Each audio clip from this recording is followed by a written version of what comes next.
रजीम बिस्मिल्लाहिर्रहमानिर्रहीम। दुनियावी मालूमता और इसकी चमक धमक ने इंसानों को धोखा दिया है।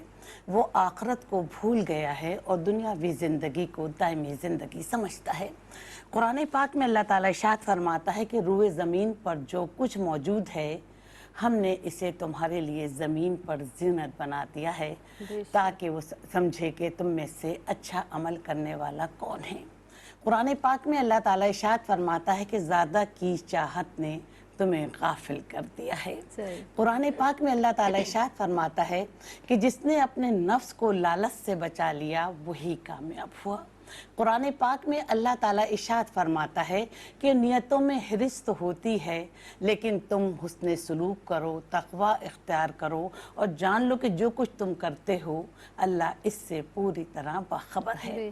कुरान पाक में अल्लाह ताला इरशाद फरमाता है कि ज़्यादा माल जमा करने की तलब ने तुम्हें गाफिल कर दिया है, यहाँ तक कि तुमने कब्रों का मुँह देखा। कुरान पाक में अल्लाह ताला इरशाद फरमाता है कि और लोगों के लिए ख्वाहिशात नफ्स से मोहब्बत, औरतों से, बेटों से, सोना चांदी के जमा करदा ख़जानों से, घोड़ों से, मवेशियों से और खेती से मोहब्बत को हमने दिल फरेब कर दिया है। ये दुनियावी ज़िंदगी का ज़ाहिरी ठिकाना है, लेकिन सबसे बेहतर ठिकाना मेरे रब के पास है। कुरान पाक में अल्लाह ताला इरशाद फरमाता है कि हम तुम्हें यकीनन आजमाएंगे, कभी खौफ से, कभी भूख से, कभी मालो औलाद और फलों के नुकसान से, लेकिन सब्र करने वालों के लिए खुशखबरी है। जब इन पर कोई मुसीबत पड़ती है तो कहते हैं कि हम तो अल्लाह के हैं और अल्लाह ही की तरफ लौटने वाले हैं।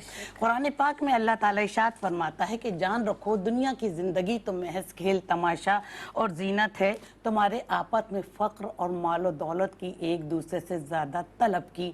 इसकी मिसाल ऐसी है कि बारिश में खेती उगती है और किसान को ये खेती भली लगती है, वो खूब ज़ोर पकड़ती है और फिर पककर जो है वो जर्द पड़ जाती हो, चूरा चूर हो जाती है। कि आखिरत की ज़िंदगी काफिरों के लिए शदीद अजाब है, जबकि मोमिनों के लिए बख्शिश, रहमत, मग़फ़िरत और खुशनुदी है। देखिए, जहाँ तक दुनियावी मालूमता और उसकी तक़सीम का ताल्लुक़ है तो इसकी बुनियाद कभी भी मोमिन, काफिर या मुत्तकी या फासिक या नेक और बद के तौर पर नहीं रखी गई है, ना ही अल्लाह ताला ने इसका कोई वादा फरमाया है। दुनियावी मालो मता, मालो औलाद की तकसीम किसी भी मुल्क का निज़ाम चलाने के लिए और कभी इम्तिहान के तौर पर भी होती है। देखिए ज़ैनब, इम्तिहान गरीब का भी होता है और इम्तिहान अमीर का भी होता है। अगर किसी बस्ती में कोई शख्स भूखा सोया है तो उसका पड़ोसी उस इम्तिहान में नाकाम हो जाता है। इसीलिए अल्लाह ताला कुरान पाक में इरशाद फरमाता है कि दुनिया की ज़िंदगी तो महज खेल तमाशा है, आखिरत की ज़िंदगी दायमी ज़िंदगी है। काश तू इस हकीकत को जान ले। सुभान अल्लाह, सुभान अल्लाह। डॉक्टर नाहिद अबरार साहिबा ने बहुत ही खूबसूरत अंदाज से